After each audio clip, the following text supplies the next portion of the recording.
రామ్మోహన్ దగ్గర చూస్తావు దీన్ని చూడు నీ పుట్టినరోజు కేక్ మీద ఏం రాశానో చూడు. పుట్టినరోజు శుభాకాంక్షలు హైటెక్ ఐటమ్. ఎరా నేను మొగాన్ని ఇలా రాశారు, ఒకవేళ అమ్మాయిగా పుట్టుంటే? మగాడిగానే మొహం చూడబద్దు కావట్లేదు, ఆడదానిగా ఊహించుకోవడం కూడా కష్టం. బక్క కొంగ ఏదేమైనా నువ్వే అన్న మా హైటెక్ ఐటమ్ గాడివి. రే మీరు ఎంత పొగిన్నా ఈ సంవత్సరం పెద్ద డీల్ ఇస్తాడు అనుకుంటే ఇవ్వడం లేదురా. అయ్యయ్యా అయితే నువ్వు ఐటమ్ గాడివి కదా? అదేరా శేఖర్ బాబు పనిచ్చాడు కదా. ఏం పనిచ్చాడు రా? శేఖర్ చేతులు కట్టేసి చక్కెల గింతలు పెట్టమంటున్నాడు. వాడేంట్రా అంటే బండబూతులు తిడుతున్నాడు. రాత్రి అంతా చక్కెల గింతలు పెట్టి నా చెయ్యి వాచిపోయిందిరా. నువ్వే కదా చెప్పావు ఐటమ్ గాలు అయితే కొంచెం అటు ఇటు అవుతూ ఉంటుందని. సరిగానే ఐటమ్ గాడివే నువ్వేం చేస్తావు? రే ఐటమ్ వన్ అయ్యానంటే ఏరియాలో గెత్తగా వచ్చి ఒక పెద్ద ఆశ్రమం కట్టాలి. ఆశ్రమం పెడతావా? అక్కడ ఒక్కొక్కరు ఐటమ్ గారు అయిన తర్వాత సరుకులు లేపరం అమ్మాయిలు లేపరం డబ్బులు సంపాదన చేస్తూ ఉంటే ఈయన ఆశ్రమం పెడతాడట. రే అది కాదురా, నేను పుట్టగానే అల్పాయుష్తో మా అమ్మ చేరిపోయింది. ఆ తర్వాత మా నాన్న కూడా నన్ను వదిలేసి వెళ్ళిపోయాడు. నేను పెరగడానికి చాలా కష్టాలు పడ్డానురా. దారిని పోయే వాళ్ళందరూ నన్ను కొట్టేవారు. ప్రతి ఒక్కడూ నా చేత పని చేయించుకునేవారు. గచ్చికాయ అరక్కొట్టి నా తొడను పెట్టేవారురా. చిత్ర హింసలు చేసేవారురా. ఈ మొక్కని చూసి ఒక్కడు పని ఇవ్వలేదురా. అలాంటిది ఏంట్రా? లేదు సారీనా మాట్లాడానా. ఆ తర్వాతే రా డిసైడ్ చేసుకున్నాను నేను ఒక గొప్ప డాన్ అవ్వాలని. ఎక్కడ రావనిస్తున్నారు? నా పరిస్థితి ఎవరికి రాకూడదని ఒక పెద్ద ఆశ్రమం కట్టి అనాథ పిల్లలందరినీ ఆదరించాలని నిర్ణయించుకున్నాను రా. అనా ఆ అనాథాశ్రమంలో ఈ పిల్లల్ని కూడా చేర్చుకుంటావానా? నా ఆశ్రమంలో వాచ్మెన్ నువ్వేరా? ఏంటన్నా ఏవేవో మాట్లాడి ఫీలింగ్స్ లో గెలిపావు. రా మంజేద్దాం. ఏమిటి లోకం? కూడా అమ్మా నాన్న ఉంటే నీలాంటి ఎదవతో నా తిరుగుండే వాళ్ళం. మా అన్న లేకపోతే వీధులంటే కదా తిరుగుండే వాళ్ళం. ఆ విధంగానే చెప్పానన్నా. ఇది మీరు చివరి వరకు మర్చిపోకూడదు. దాని గురించి ఎందుకన్నా మాటలు? ఈగల వాళ్ళ కత్తి తీసుకుని కేక్ కట్ చేయనా, సెలబ్రేట్ చేసుకుందాం.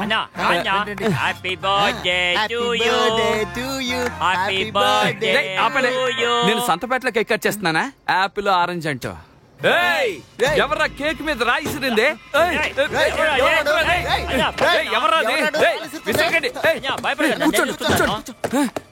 ఏంట్రా ఇలా ఇస్తున్నారు? జ్యోతిష్కుని చూసొచ్చిన తర్వాత ఇలా కొడుతున్నారు. అవునన్నా పండుకోతని రాలిచ్చి కొడుతున్నట్టు కొడుతున్నారు. ఏం ద్రోహం చేసావా నాలుగు?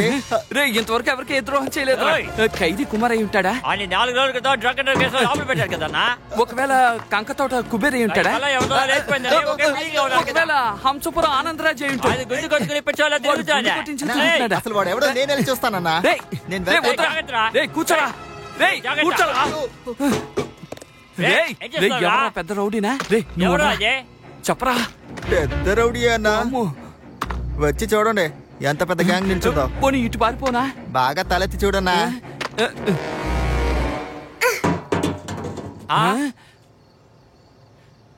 నువ్వా? వస్తున్నానుండు. హలో పోలీస్ స్టేషనా? ఒక చిన్న పిల్ల రాయిచి కొడితే వైన్ షాప్ లో బాటిల్ ఎత్తుకునేవాడికి రక్తం కారుతుంది సార్, తొందరగా రండి. Over over. త్వరగా రండి సార్. ఇక్కడ ఒక చిన్న పిల్ల రాళ్లతో కొట్టి కోమా స్థితిలో ఉంది సార్. త్వరగా రండి. మీరేం చెప్పినా అది భయపడడం లేదు. ఏంటి పాప షూ అడిగానని రాళ్ళతో కొట్టి చంపాలనుకుంటున్నావా? మిమ్మల్ని కాదన్నా. మరి నేను బోర్డునే కొట్టానన్నా. బోర్డుని కొట్టావా? ఏం బోర్డులో ఏదైనా స్పెల్లింగ్ మిస్టేక్ ఉందా ఏంటి? అదంతా కాదన్నా. నా షాప్ ని పెద్ద చేయాలని నేను దాచిపెట్టుకున్న డబ్బులన్నీ తీసుకువెళ్లి మందు షాప్ లో ఇచ్చేసాడన్నా. ఓహో. వర్షం వస్తే షాప్ అంతా మునిగిపోతుందన్నా. అది నీ తప్పు. ఆ రోజే నా షూ కుట్టించుంటే నీ కొట్టు డెవలప్ చేసేవాడిని. సరే మీ నాన్న అని తీసుకెళ్ళాడు. ఒక 200 ఉంటుందన్నా. ఎవరా? ఎదుగో అన్నా. అదంతా వద్దన్నా. నేను మీలా తప్పుడు పనులు చేసి డబ్బులు సంపాదించానన్నా.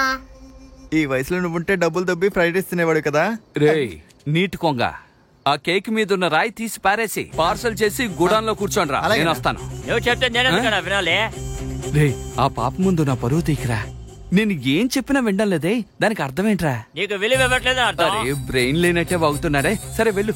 సరే త్వరగా మాట్లాడిరా, లేకపోతే తలుపు తేను. మనం ఎప్పుడు తలుపులు తెరిచాం? రోజు గుమ్మల్లోనే కదా పడుకుంటాడు. వీళ్ళని ఆశ్రమంలో చేర్చే కంటే హాస్పిటల్లో చేర్చడమే బెటర్. ఏంటి పాప, ఈ రోజు నా పుట్టినరోజు. హ్యాపీ బర్త్డే అన్నా.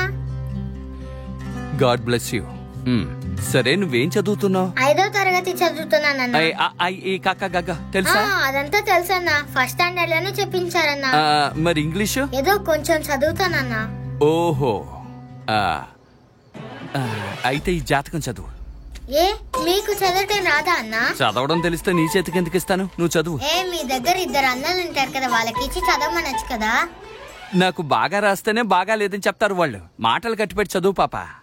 శని గ్రహం అనే గ్రహంతో పుట్టిన మీరు ఎప్పుడూ చలాకీగా తిరుగుతూ ఉంటారు. అవును, పోలీసులు తరుగుతూ ఉంటారు. మీ చేతికి 10 వేళ్లుంటాయి. మిగతా వాళ్ళకి 8 వేళ్ళు ఉంటాయి అంటే అలా రాశాడు వాడు.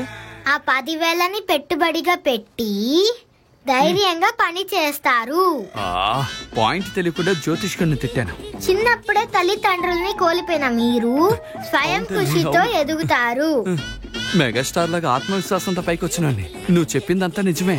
సరే ఇంకేం రాశాడు చదువు తల్లి. మీకు పిచ్చిక గూటుకి దగ్గర సంబంధం ఉంటుంది. అది నేను ఎవరి దగ్గర తీసుకోలేదే.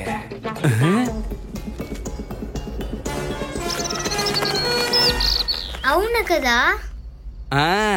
ఇంకేం రాశాడో చదువు. ఏంటి? కొట్టు నేను ధ్వంసం చేసేస్తాను. 2 రోజుల్లో షూ రావాలి.